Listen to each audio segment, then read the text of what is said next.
요한계시록 3장 19절 말씀, 무릇 내가 사랑하는 자를 책망하여 징계하노니 그러므로 네가 열심을 내라 회개하라, 이렇게 되어 있습니다. 우리가 하나님께서는 우리를 참 사랑하시는 하나님이심을 우리가 믿고 싶고 또 그렇게 인정하고 있죠. 그런데 하나님은 우리를 사랑하시는데 어떻게 사랑하시는가 봤더니 책망하시고 징계하신다, 이제 이런 말씀을 하고 있습니다. 그래서 우리는 어떻게 해야 되는가? 하나님 우리를 책망하시고 징계하신다는데 그게 하나님의 사랑이라는데, 그래서 우리가 사는 동안에 말이죠, 자기 생활 가운데 갑자기 어떤 일이 벌어질 수가 있습니다. 그런 것을 이제 하나님 앞에 내가 책망받는가 보다, 내가 징계를 받는가 보다, 이런 생각을 할 때가 있거든요. 그런 생각이 들어올 때 이게 하나님이 날 미워서 그러는 거냐, 우리 가정을 미워서 내가 죄를 져서 그러는 거냐, 그렇게 이제 하면은 여러분 그게 하나님을 오해하는 거예요. 왜 오해하는 거냐면, 죄를 져서 그런 거라면 그러면 우리보다 더 많은 죄를 진 사람은 왜 가만히 있어요? 하나님이 더 건강하고 더 잘 살고. 왜 그래요? 예수님을 우리가 그래도 믿으려고 하는 사람들인데도 불구하고 하나님 믿으려고 하는데 내가 죄가 있어, 양심의 가책이 있어. 그런데 하나님이 그 양심의 가책을 부여잡고 그냥 혼내버리고, 그게 하나님의 뜻인가? 그리고 이제 안 믿는 사람들은 그냥 건강하기도 하고 또 물질적으로도 잘 되고 잘 살고 행복하게 잘 사는 것 같고, 그런 사람들도 많단 말이에요. 그러니까 이게 이제 어떤 거냐, 그러니까 우리가 나 죄를 져서 하나님이 나 싫어해서 미워해서 이러는가 봐, 이렇게 얘기하는 사람이 있을지 모르죠. 그런데 성경은 그렇게 얘기하는 것 같지가 않고 이렇게 말합니다. 하나님은 사랑이신데 사랑하는 자를 책망하기도 하고 징계하기도 하신다, 이런 말이에요. 그러니까 책망하시고 징계하시긴 한다. 근데 그것이 뭐냐? 그 의미가 뭐냐? 도대체 하나님은 우리를 책망하시고 징계하신다는데 우리를 갖다 후드로 패서 막 아주 그냥 밟아버리는 것이냐? 그게 하나님의 뜻이겠는가? 이런 거죠. 하나님의 사랑한다면서 우리를, 그러면서 우리에게 그 사랑은 책망과 징계로 온다. 그래서 너희가 열심을 내고 회개해야 된다, 이제 이런 얘기를 하고 있는 거거든요. 그러니까 우리가 이게 무슨 뜻인지 성경을 우리가 좀 잘 이해하면 좋겠죠. 그래서 요걸 한번 잘 이해해 보려고 생각합니다. 여러분 사랑하면 말이에요, 질투해요, 안 해요? 사랑하면 질투하죠. 우리 권사님은 옛날에 질투해봤어요, 안 해봤어요? 질투해봤죠? 우리 집사님도 질투해보셨죠? 예? 예. 질투 할만해요? 그 아내를 생각할 때 질투합니까? 안 해요? 뭔 얘기야 또? 지금 이 설교하고 안 맞잖아. 질투를 하셔야지. 아내 어때서 그래요? 어때서 질투가 안 나는 거예요? 예? 질투가 나야지 당연한 거 아니에요? 사랑하면 질투하는 거거든요. 그러니까 아내가 밖에 이렇게 나간다거나 좀 늦게 돌아온다거나 이러면 걱정돼야 안 돼요? 걱정되죠. 그런 게 이제 사랑하는 마음이고, 만약에 누가 우리 아내를 좋아하면 어떡하지? 이런 생각 해봤어요, 안 해봤어요?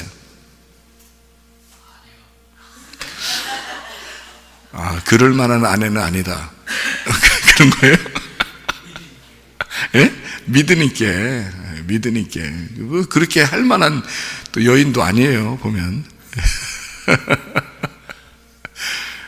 근데 이제, 예를 들어서 드라마나 영화나 이런 걸 보면 말이에요, 사람들이 이렇게 막 질투하고 막 이런 거 막 많이 나오잖아요. 막 질투에 막 화신이 돼서 막 그냥 막 때려버리기도 하고 막 그냥 이렇게 막 윽박질르기도 하고 막 그러잖아요.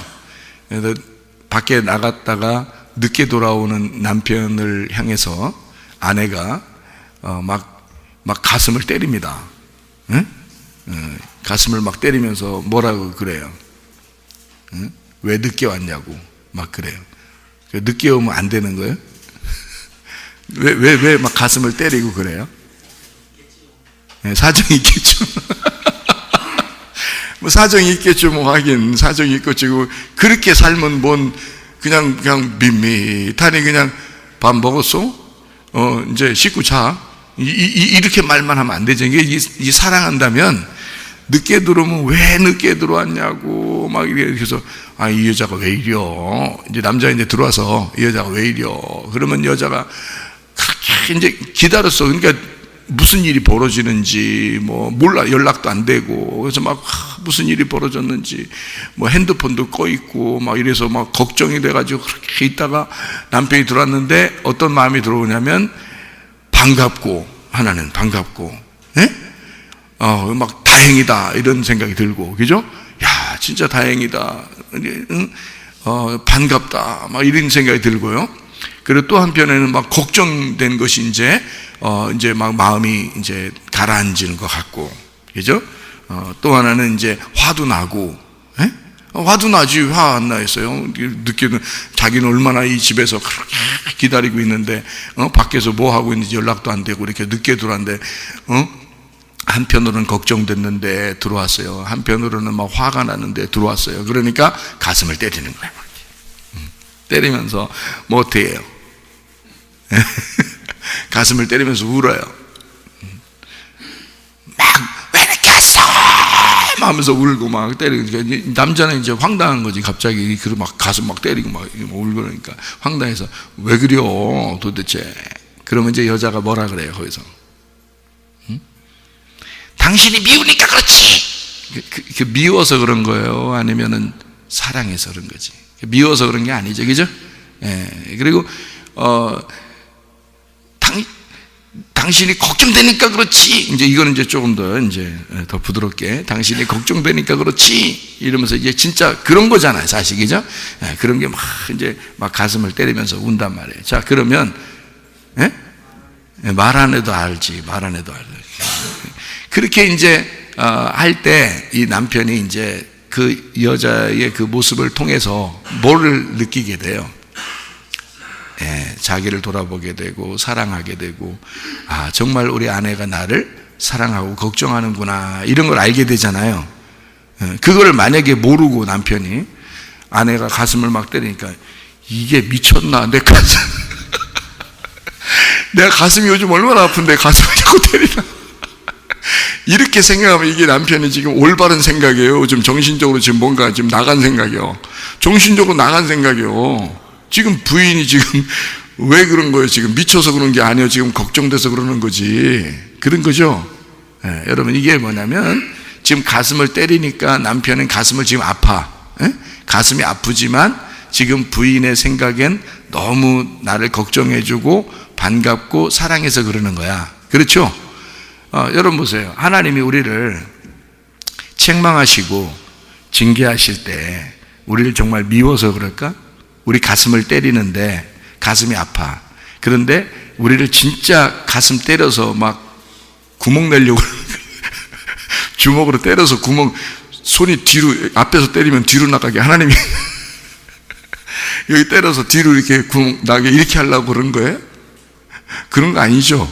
하나님이 내가 너를 걱정스러우니까 그렇지, 내가 널 사랑하니까 그렇지, 내가 너를 너무 내가 너 때문에 얼마나 속상한지 몰라, 미워, 이런 건데 그게 하나님의 사랑이라는 거죠. 그러니까 우리가 이제 그 하나님이 우리를 책망하시는 것 같을 때 그때 우리는 그게 정말 하나님이 날 미워서 그럴까? 그런 건 아니라는 거죠.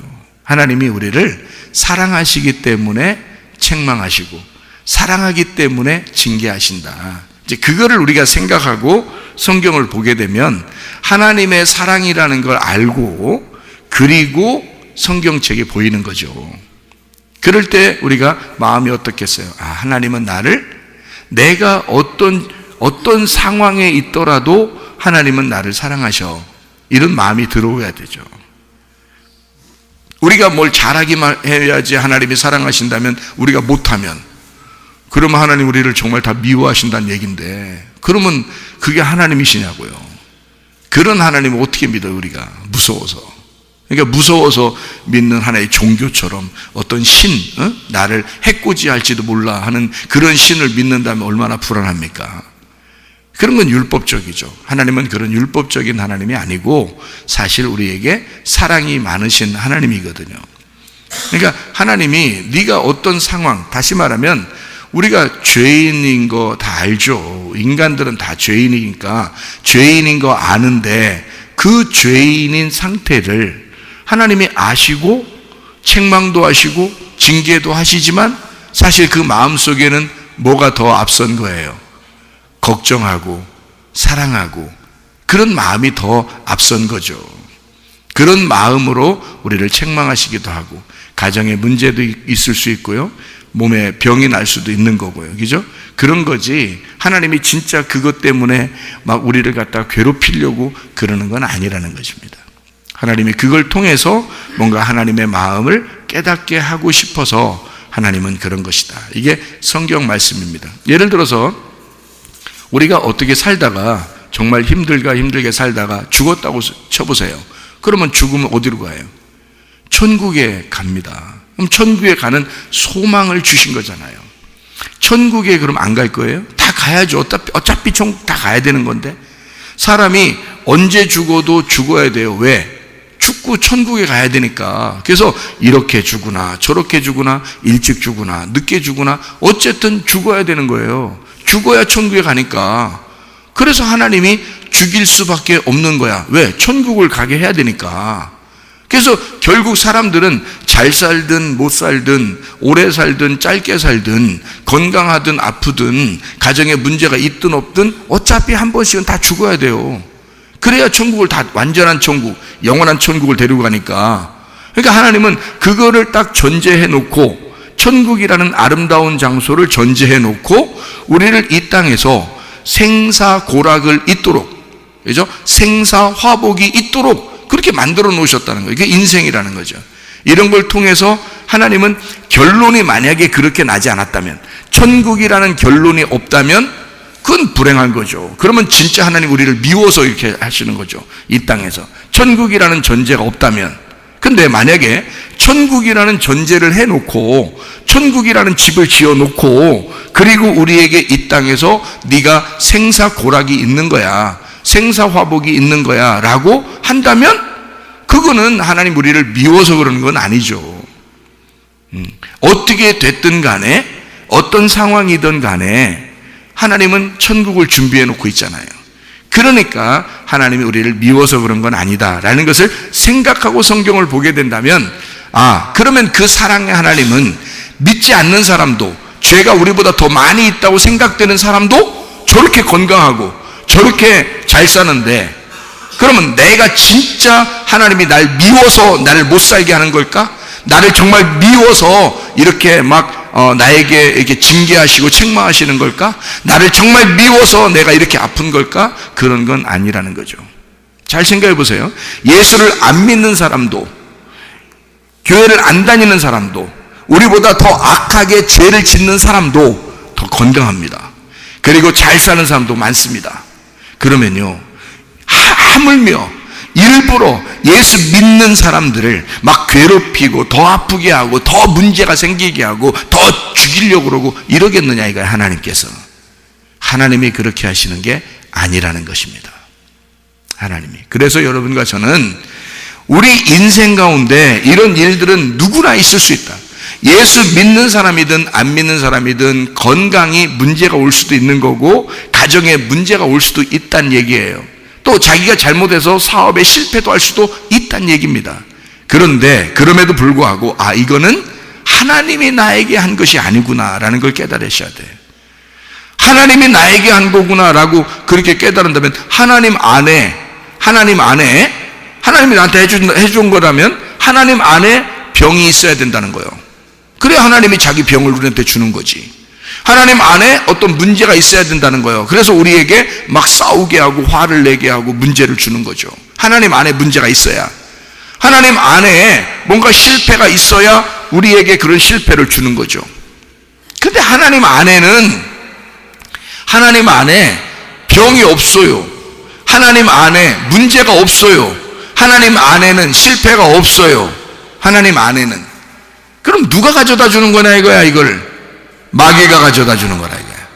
마귀가 우리의 몸도 아프게 할 수도 있는 거고요, 또 우리의 그 가정에 문제도 생기게 만들 수 있는 거고요, 사업에 실패도 할 수 있게 만들 수 있다는 거죠. 그렇죠? 그럼 그 마귀는 누구하고 합해서 그걸 만들어내겠어? 마귀는 우리하고 합해서 그걸 만들어내는 거예요. 나라는 사람하고 마귀하고 합해져 가지고 그걸 만들어내는 거예요. 이렇게 하나님이 해주시는 게 아니라고요, 여러분. 사실은. 근데 그거를, 그러면 성경에는 하나님이 그렇게 하시는데요, 하나님이 한다고도 했는데요, 하나님이 병도 주고 하나님도 문제도 주고 하나님이 뭐 실패도 하게 하고 하나님이 죽이기도 하고 하나님이 살리기도 하고 하나님이 지옥에 보내기도 하고 하나님이 천국에 보내기도 한다고 얘기가 써 있는데 어떻게 돼요? 그런 말은 뭐예요 그럼? 이렇게 물어볼지도 모르잖아요. 그거는 보세요, 마귀가 그렇게 하고 자기 자신이 그런 일들에 말려들어서 우리가 그렇게 살아간단 말이에요. 근데 우리를 창조하시고 지으신 분이 누구예요? 하나님이시잖아. 그러니까 네가 잘못해서 그렇게 한 것도 하나님이 자기 책임이라고 말하는 거야. 내가 그렇게 한 거야 라고 하나님이 자기 책임으로 돌리는 거지. 내가 그런 거야. 내가 너에게 죽이기도 하고 내가 너에게 잘못되게 하기도 하고 내가 너에게 이렇게도 하고 저렇게도 한 거야 라고 하나님이 자기 책임이라고 그러는 거지. 어릴 때 보면 애들이 싸우고 잘못하잖아요. 그럼 부모님이 가서 사과한다고. 부모님이 잘못했어요? 부모님이 잘못한 거 아니야. 애들은 원래 싸우기도 하고 놀기도 하고 그러는 거거든요. 근데 애들끼리 했는데 막 이렇게 싸우고 뭔가 그러면요, 부모가 가가지고 죄송하다고 제가 잘못했다고 그런다고요. 그게 진짜 부모가 잘못한 거예요? 그럼 애가 생각할 때 맞아, 내가 이렇게 한 건 우리 엄마 잘못이야, 우리 아빠 잘못이야. 그래요? 애가 뭔가 이해를 못한 거지. 어린애니까 왜 그러지? 내가 싸웠는데 왜 엄마 아빠가 와서 잘못했다고 그러지? 그런단 말이에요. 이게 이상하다라고 생각하는데 나중에 커보면 알죠. 커서 자기도 자식을 낳아보면 아는 거야. 왜? 자식을 낳으면 내가 낳았잖아. 자식이 낳고 싶어서 낳았어요? 안 그렇죠? 자식은 그냥 자기가 원해서 나온 게 아니에요. 엄마 아빠가 원해서 자식이 나온 거야. 그러니까 누가 책임이야? 엄마 아빠 책임이야. 그래서 엄마 아빠가 자기가 책임진다고 얘기하는 거야. 그러니까 하나님 아버지가 우리가 아픈 것도, 우리가 문제가 생긴 것도, 우리가 실패하는 것도 사실 우리 잘못이야. 근데 하나님 뭐라 그래? 내 잘못이야 그런다고. 내가 책임질게. 그러면 이제 답은 나와 있는 거야. 그럼 답은 나와 있는 거야. 자, 그럼 우리는 뭐라고 기도해야 돼? 하나님 앞에. 하나님, 사실은 내가 잘못했어요. 그런데 하나님 아버지가 책임져 주세요. 하나님 아버지가 내 이 병을 고쳐주세요. 이거 하나님께 의지하면 되는 거 아닙니까? 하나님, 나의 실패를 하나님 성공으로 바꿔주세요. 하나님께 맡기는 거예요. 내가 할 수 없으니까, 내가 이런 모양으로 내가 이렇게 행동한 것이니까 하나님, 내가 해결할 수 없는 거 하나님이 해결해 주세요. 그분이 아버지니까, 아버지가 내가 태어나고 싶어 태어난 게 아니라니까, 하나님에 의하여 내가 태어난 거라고요. 그러니까 책임은 누가 있는 거냐면 하나님 아버지가 책임 있는 거야. 그러니 여러분의 죄가 많든 적든 간에 하나님은 우리를 책임지고 싶어 하시고, 하나님 우리가 죄가 많든 적든 간에 하나님 우리를 사랑하시길 원하신다고요. 그러니 하나님이 책임지겠다는 거예요. 그러니까 우리는 기도할 때 하나님 책임져 주세요. 그러니까 하나님 우리를 사랑하시는데 가끔 혼내기도 하신다고요. 그런데 그 혼내는 것이 진짜 미워서 혼내는 것 같지는 않다는 것이야. 성경에서 보니까 그렇죠. 하나님은 우리를 사랑해서 혼내신다. 네. 그걸 우리가 생각해 보면 요한계시록 3장 19절의 말씀해 보니까 여기에 사랑하는 자를 책망하신다 이렇게 되어 있습니다. 책망하신다. 이 책망이라는 말이 엘렌코라는 단어입니다. 이 엘렌코라는 단어는요, 논박하다, 훈계하다라는 단어예요. 논박하다, 훈계하다, 죄를 깨닫게 한다, 그런 말입니다. 여러분 잘 생각해봐요. 하나님이 책망하시는 목적이라는 게 있어요. 그 책망이라는 단어에 그 목적이 있는데 바로 뭐냐면 뭔가 우리를 깨닫게 하는 거예요. 잘못을 말하다, 그 말이거든요. 엘렌코라는 말이에요. 책망하다라는 단어가요. 그러니까 뭔가 우리가 내가 그런 일이 없었으면 자기가 잘못했다는 사실을 몰라요. 내가 죄인이라는 사실도 모르고. 그냥 사람들은 자기가 잘못하고 죄 짓고 그래도요, 건강하고 물질적으로도 풍요하고 잘 살게 되면요, 아무 걱정 없이 삽니다. 근데 하나님 우리 보고 뭐라 그러면, 너 걱정 좀 한번 해봐. 너 생각 좀 한번 해봐. 너 한번 너를 돌아봐. 네가 죄인임을 한번 깨달아봐. 네가 좀 연약하다는 걸 깨달아봐. 네가 부족하다는 사실을 깨달아봐. 하나님이 뭔가 가르쳐주고 싶은 거예요. 그걸 책망이라는 단어로 쓴 거란 말이에요. 여기다가 하나님 우리에게 너 뭔가 가르쳐주고 싶어. 내가 너에게 뭘 가르쳐주고 싶다는 거예요? 내가 죄인임을, 내가 잘못된 사람이구나라는 걸 가르쳐주고 싶은데, 항상 건강하고요, 항상 잘 돼 보세요. 그런 마음이 들어오나? 자기가 잘해서 내가 뭔가 요즘 그래도 하나님 앞에 이쁨 받게 하니까 하나님이 나에게 잘해주시는가 보다, 이렇게 생각한다고요. 그렇지 않습니까? 사람들이 그렇게 생각하고 산다고요. 근데 뭔가 잘못돼 보세요. 몸의 건강에 이상이 와 보세요. 가정에 문제가 갑자기 막 생겨보세요. 막 화나는 일이 갑자기 막 생겨보세요. 여러분 뭔가 일도 안 풀려보세요. 그럼 어떤 생각이 들어요? 내가 뭔가 잘못한 게 아닌가? 내가 혹시 죄져서 그런 거 아닌가? 내가 할 수 있는, 내가 해결할 수 있는 방법이 없겠다. 이거 내가 해도 안 되네, 이런 마음이 들어올 때가 있어요. 그게 하나님이 우리를 미워서 그런 거냐면 책망하시기 위해서 그런 거라는 거죠.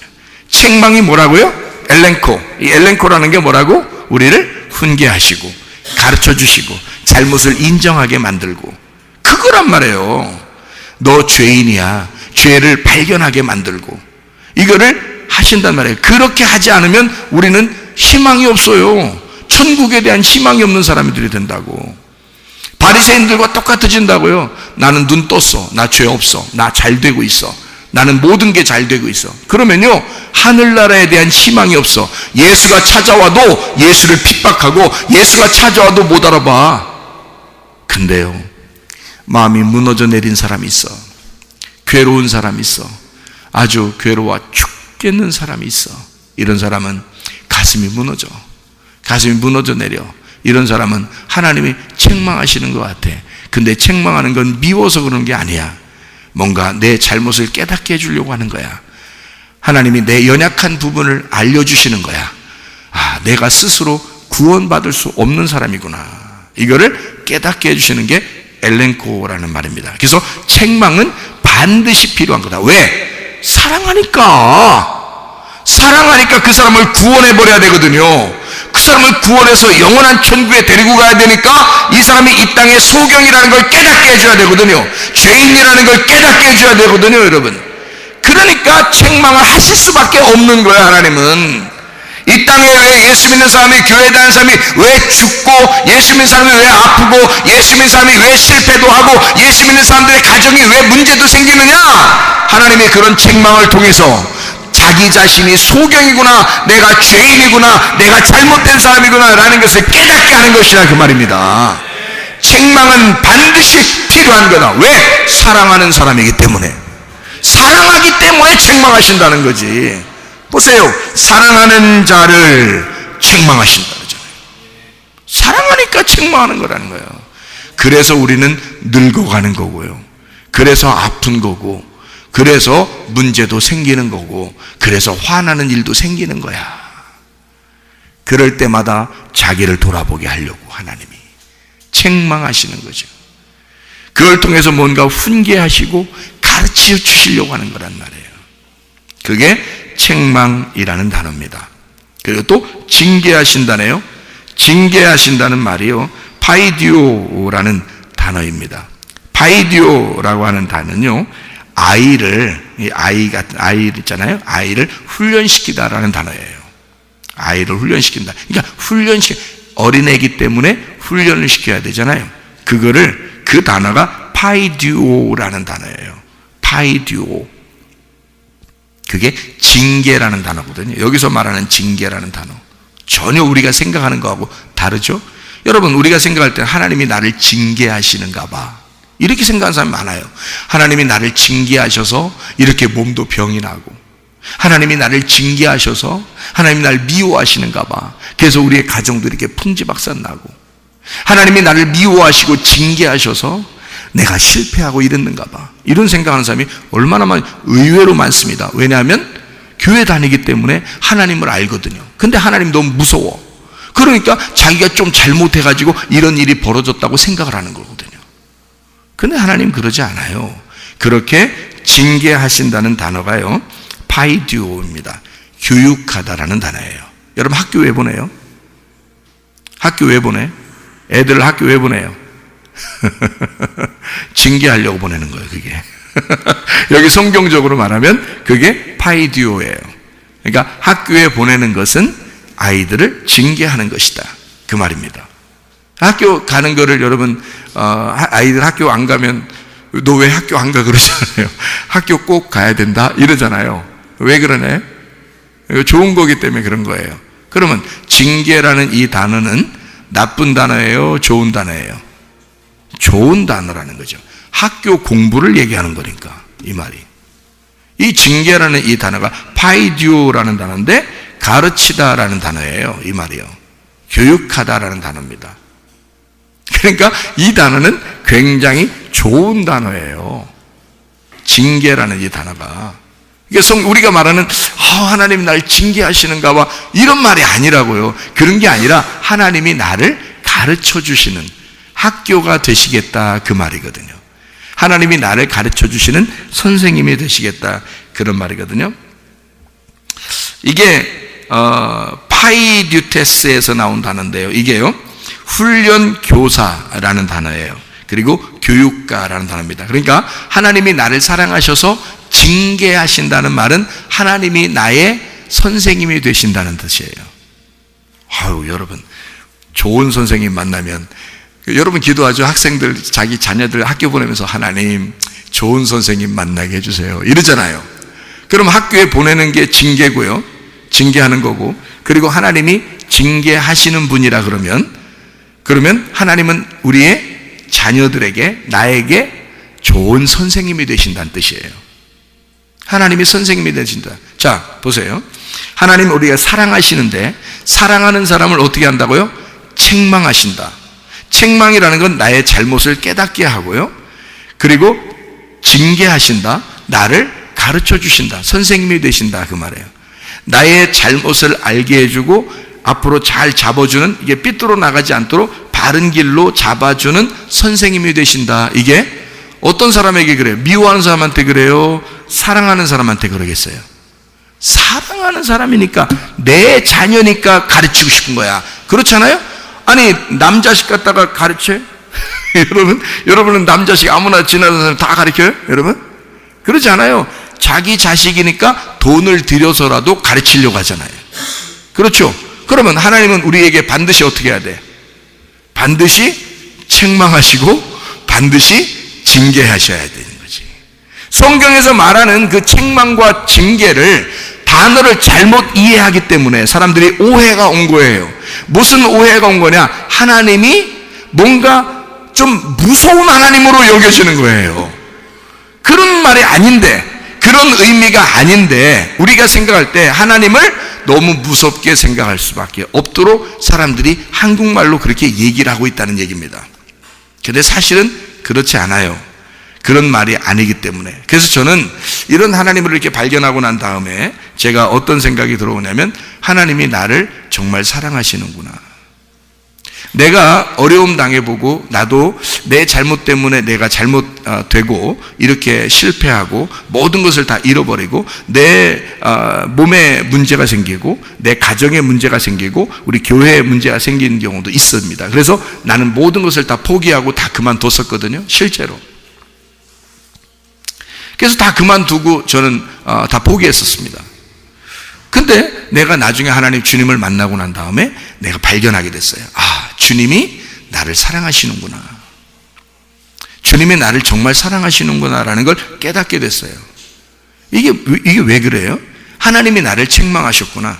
하나님이 나를 징계하셨구나. 그러면 여러분이 생각할 때 하나님이 나를 책망하셨다, 나를 징계하셨다 그러면 완전히 폭삭 망해야 그 하나님이 나를 미워서 그렇게 나를 혼내셨구나 이렇게 생각할지 모르겠지만, 내가 뭘 발견한 거예요? 하나님이 나를 내 잘못을 깨닫게 해주시고 하나님이 나의 선생님이 되셨구나라는 걸 나중에 알게 됐단 말이에요. 주님 만나고 알게 됐단 말이에요. 아, 이게 책망과 징계였구나. 그래서 사랑하는 사람에게만 책망하고 징계하시는구나. 그걸 아는 거예요. 그러니 나를 얼마나 사랑하시는가. 나의 잘못을 깨닫게 하고, 그리고 내가 하나님이 나의 선생님이 되셔서 나를 지도하시고 인도하시는구나, 가르치시는구나. 그걸 알게 됐다는 거죠. 여러분, 이 세상에 하나님만큼 좋은 선생님이 어디 있겠습니까? 그렇죠? 하나님만큼 좋은 선생님이 어디 있냐고요. 근데 나의 선생님이 이제 하나님이 되셨다고요. 나의 선생님이 하나님이시니까 하나님이 나를 책망하시고 징계하시는구나. 하나님이 나를 사랑하시는구나. 나의 좋은 선생님, 내가 좋은 선생님 만나 선생님으로부터 사랑을 받는구나. 그거를 깨닫게 된 거예요.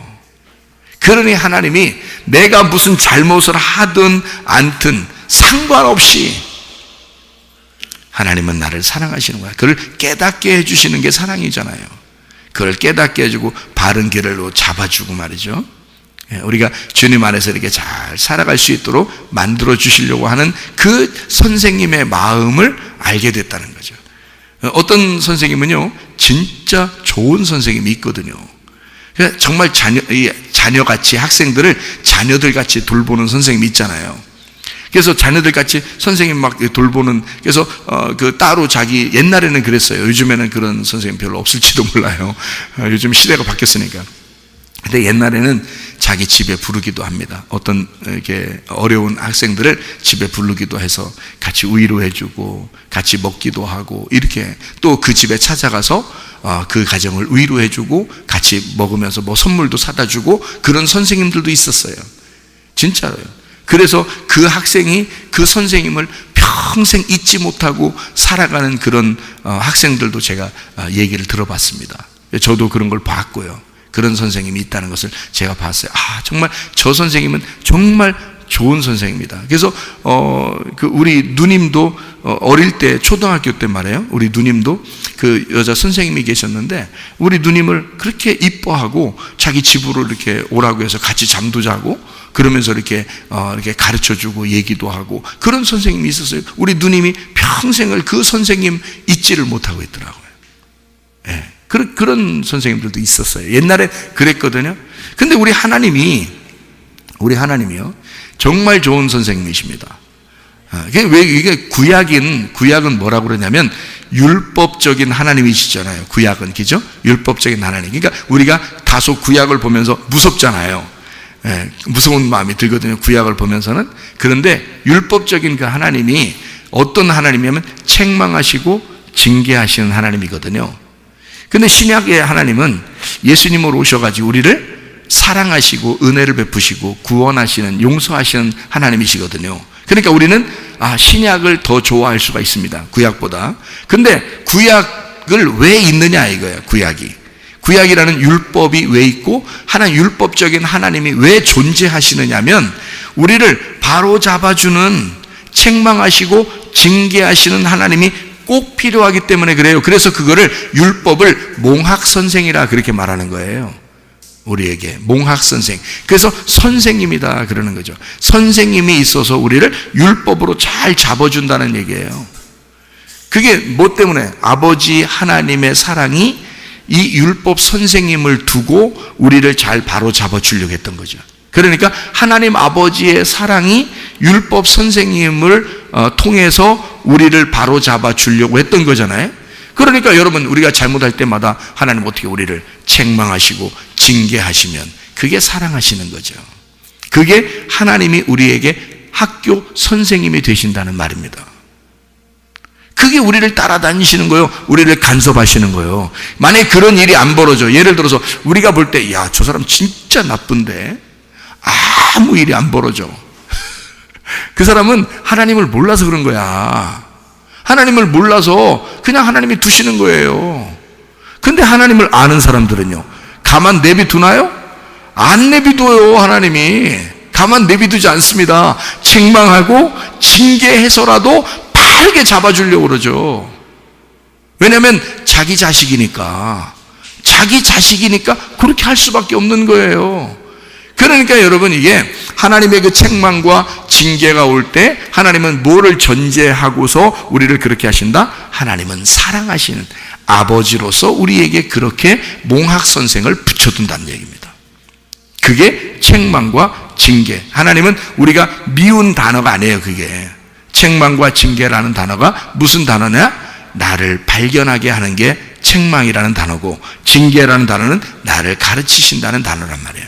그러니까 우리가 학교에 가는 것과 똑같은 거예요. 부모가 내 자녀를 돈을 들여서라도 학교에 보내는 것이, 그게 사랑하기 때문에 내 자녀가 잘 자라나게 하려고 학교를 보내잖아요. 그게 좋은 선생님 만나게 하려고 하는 거잖아요. 그게 책망과 징계라니까요. 책망이라고 하는 건 바로잡아 주려고 하는 거고, 징계라고 하는 것은 좋은 선생님이라는 말입니다. 이게 그러니 날 바로잡아 주려고 좋은 선생님이 오셨다. 그러니까 가슴이 아픈 거예요. 여러분, 가슴이 아프게 하고 가르쳐 주는 거예요. 여러분에게 문제가 생기게 하고 실패도 하고 아프기도 하고 해서 그거를 가르쳐 주는 거예요. 그런 게 하나도 없는 사람이 있어. 양심의 가책도 없이 그냥 잘 사는 사람도 있어. 양심의 가책도 하나도 안 하고 건강하고 그냥 물질적으로도 잘 되고 잘 사는 사람도 있어요. 그런데 그게 과연 진짜 하나님이 사랑하는 것일까? 성경에서 요한계시록 3장 19절의 말씀에 보니까 하나님은 사랑하는 자를 반드시 징계하시고 책망하시는 하나님이시다. 하나님 우리에게 좋은 선생님이 되시고 우리를 잘 가르쳐 주기를 원하신다. 그런 말입니다. 그래서 너희가 열심을 내야 된다. 이 열심을 낸다는 말이 젤로우라는 단어입니다. 이 젤로우라는 단어는 또 야심 이런 말이 또 아니에요. 또 그렇게 하라는 게 아니에요. 이 말이요, 젤로우라는 단어는 따뜻함을 갖는다는 단어예요. 자, 보세요. 하나님이 나를 책망하시고 나를 징계하시니까 내 마음이 젤로우하게 됐다, 이 말이에요.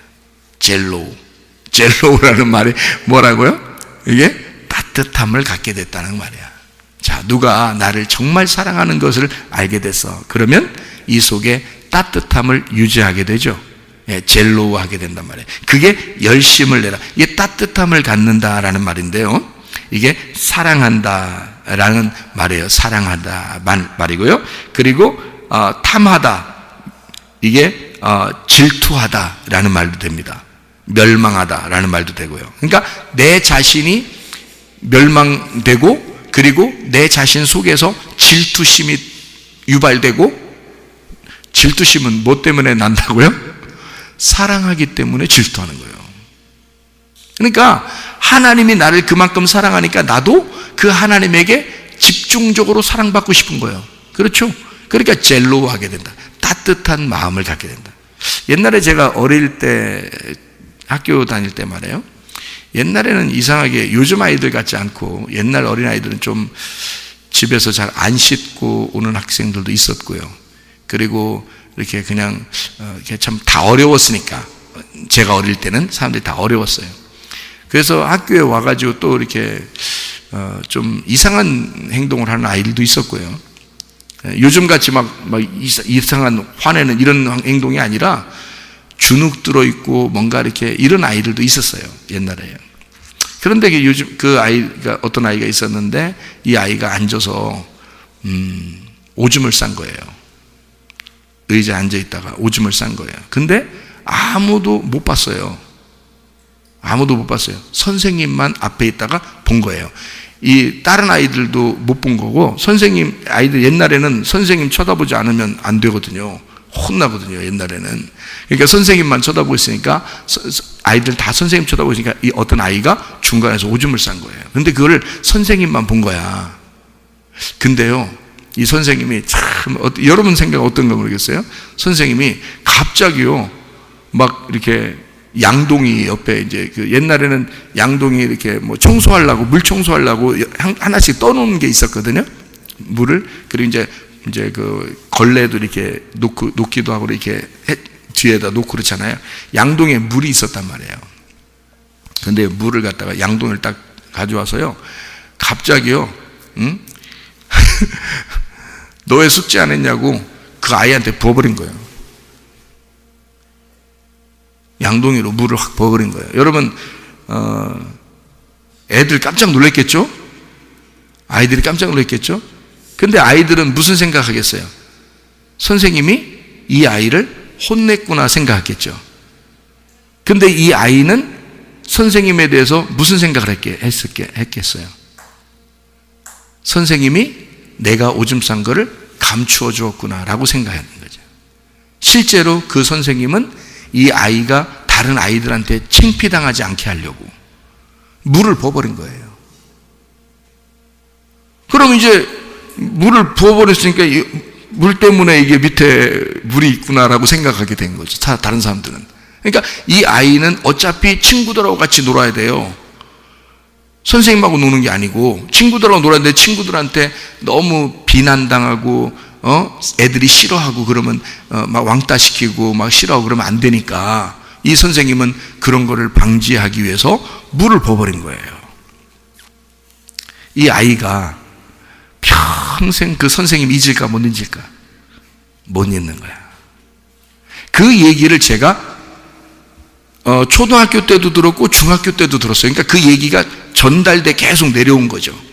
전달돼서 계속 내려온 거예요. 그러니까 그 이야기가 얼마나 따뜻한 이야기인지를 그 선생님의 그 따뜻한 마음이 전달돼서 계속 그 학생들의 입에 계속 오르내리고 선생님들의 말에 오르내려서 그 이야기를 들어본 사람도 아마 있을 거예요. 여러분 중에서 그 이야기를. 옛날엔 그런 아이들이 있었으니까요. 근데 그 선생님이 실제로 그런 마음으로 한 거거든요.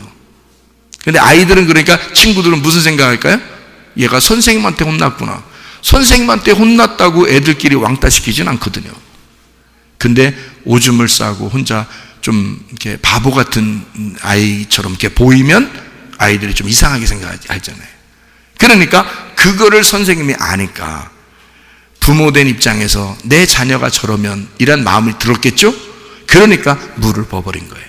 그리고 나서 이제 끝나고 수업이 끝나고요, 그 선생님이 아이의 옷을 말려준다고요. 다른 옷을 갖다 이렇게 입혀주고 옷을 말려주고 그랬습니다. 여러분, 그러니 이게 얼마나 사랑이 많으신 선생님이에요. 생각을 많이 하신 거죠. 순간적으로. 그죠? 그러니까 물을 불 때는 막 차갑고 다른 사람들한테 자기가 어떻게 될까, 사람들은 또 저 사람 선생님이 혼내는 걸 거야 막 이렇게 생각했을지 모르지만 실제로 내면으로 보면 선생님이 정말 이 아이를 사랑하고 아낀 거잖아요. 그러니까 이 아이의 마음속에 항상 무슨 마음이 들어와? 따뜻한 마음이 들어온다고요. 젤로우하는 마음이 들어온다고요.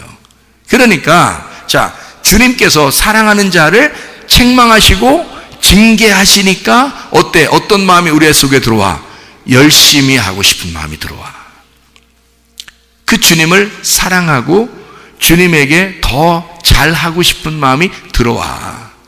왜냐하면 하나님이 나를 책망하시고 징계하시니까 따뜻한 마음이 들어온단 말이에요.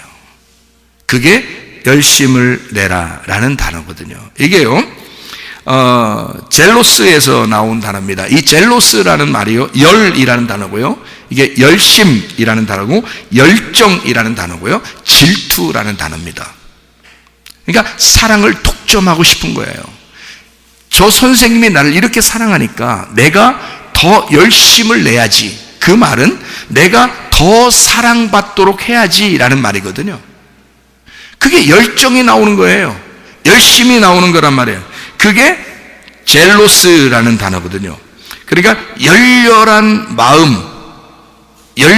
마음, 그 질투심, 경쟁. 그러니까 내가 하나님의 사랑을 독점해야지 하는 마음이 막 생기는 거예요. 왜 그런 생각이 들어왔을까요? 왜 이런 열심을 낸다는 말이 막 우리가 나 열심히 무조건 열심히 한다는 이런 말이 아니에요.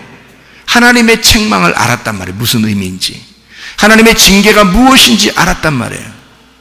어린 아이가 생각해 보니까 자기가 오줌을 쌌는데 그것을 감추어 주기 위해서 선생님이 나에게 물을 부었다. 저 선생님이 나를 정말 사랑하는구나라는 걸 알았다. 그러면 그 다음에 이 아이는 열정이 생기는 거죠.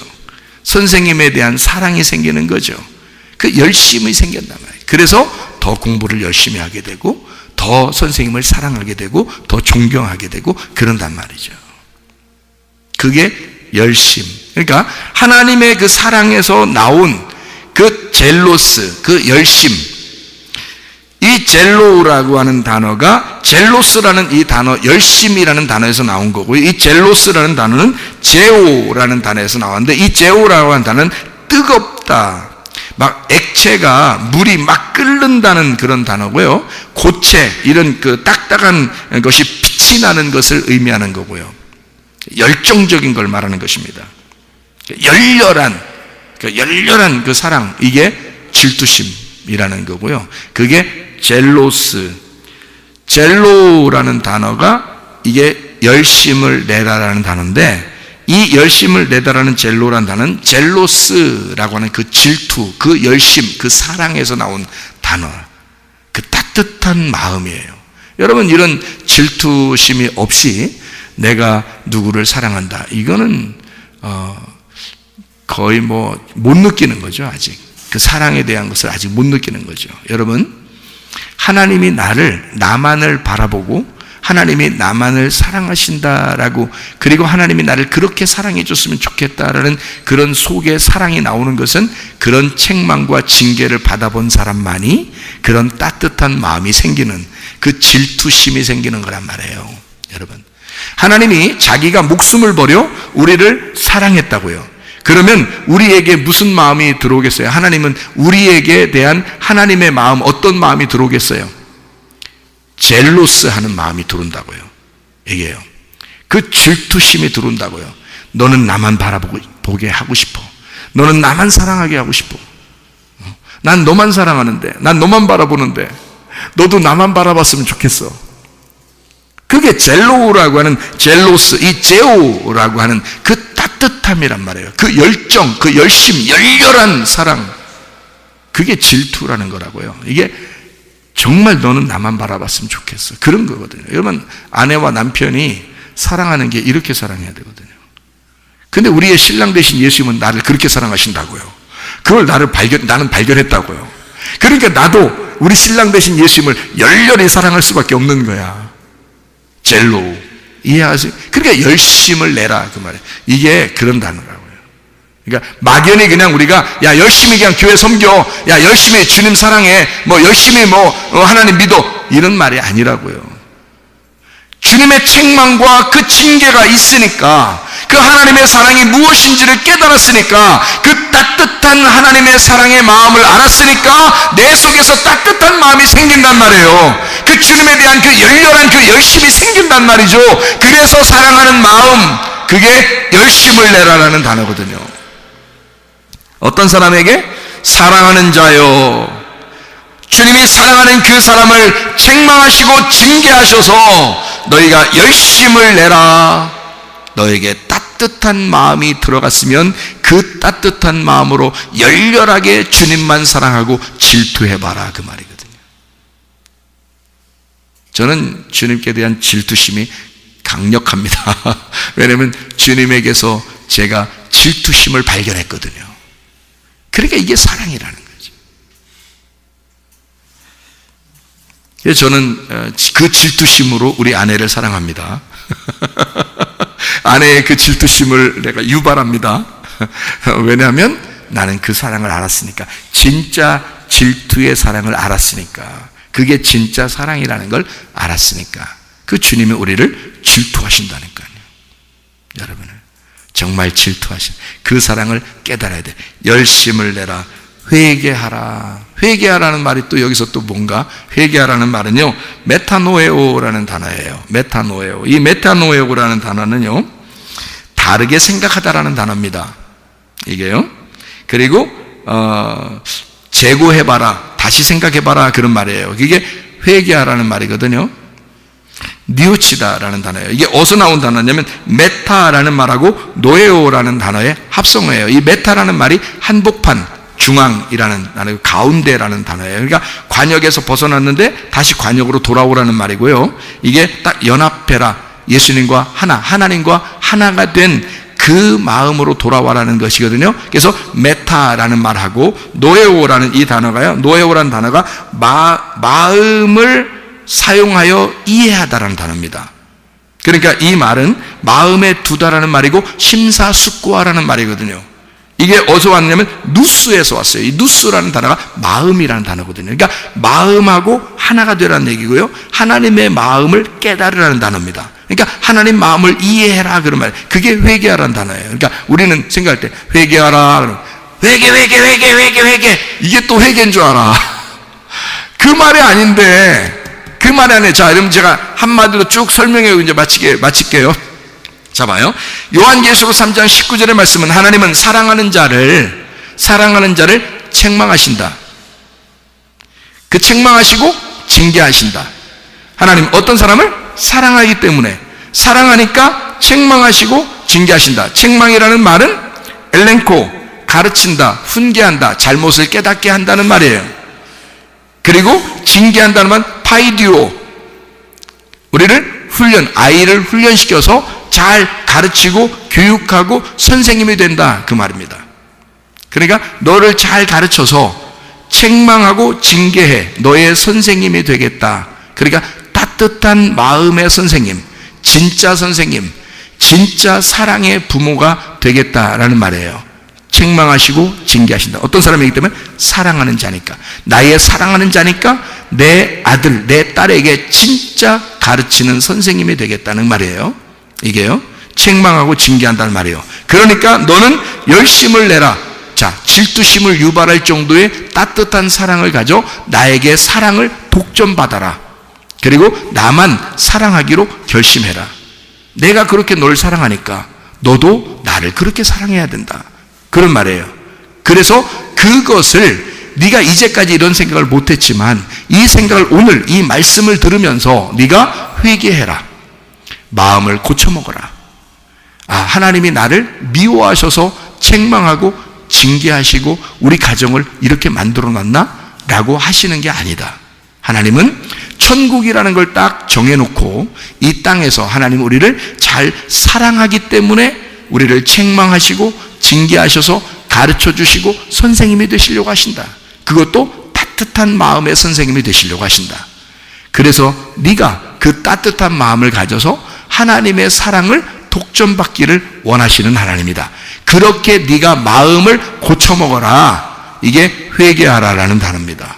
여러분, 오늘도 여러분 이 일방적으로 우리를 사랑하시는 그 하나님의 사랑 안에서 그 주님과 동행하다가 주님 만나시기를 바랍니다. 아멘. 우리 하나님 아버지 사랑과 은혜를 감사를 드립니다. 아버지, 우리가 주님을 사랑하는 것보다 우리 주님이 일방적으로 우리를 너무나 사랑하신다는 사실을 우리가 깨닫고 그 사랑하는 자에게 주님은 책망하시고 징계하셔서 우리에게 그 따뜻한 사랑을 깨닫게 하시고 그 마음을 고쳐먹도록 우리에게 열심을 내라고 회개하라고 주님 우리에게 말씀하시는 요한계시록 3장 19절의 말씀을 우리가 깨달았습니다. 아버지, 우리를 그토록 사랑하신 그 주님과 동행하다가 주님 만나게 도와 주시옵소서. 주님께서 너를 복주시고 너를 지키시기를 원하며 주님께서 그분의 얼굴을 내게로 향해서 내게 은혜 베푸시기를 원하고 주님께서 그분의 얼굴을 내게로 향해서 내게 평강 주시기를 원하노라. 이제는 우리 주 예수 그리스도의 은혜와 하나님의 사랑과 성령의 교통하심이 교회와 가정에 영원토록 함께할지어다. 아멘.